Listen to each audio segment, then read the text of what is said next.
भगवान ने जो 16,108 विवाह किए, इसके पीछे भी एक कथा है, बहुत बड़ी कथा है।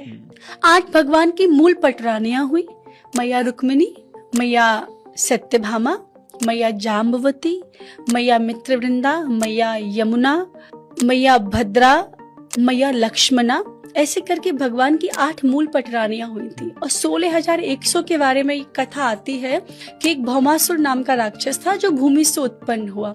ये क्या करता था, बड़े बड़े राजघरानों में जाता और सुंदर सुंदर राजकुमारियों का हरण करके ले आता और कारागार में डाल देता।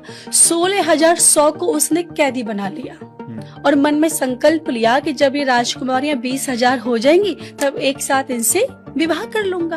भगवान के पास सूचना पहुंची, भगवान आई, भगवान ने भौमासुर को मार दिया। अब भगवान ने जब भौमासुर के कारागार में प्रवेश किया और जब वहाँ पर राजकुमारियों को देखा तो भगवान के नेत्रों में अश्रु आ गए। भगवान ने कहा अब इनसे कौन विवाह करेगा, संसार का कोई भी राजकुमार इन्हें स्वीकार नहीं करेगा। कहेंगे अरे ये तो भौमासुर के यहाँ पे रहकर आई, ये तो अपवित्र हो गई, दूषित हो गई, हम इनसे विवाह कैसे करें। अब ये इनका होगा क्या। फिर आपसे निवेदन है, जो लोग तर्क करते हैं ना भगवान के विवाहों के बारे में, सुन लीजिए।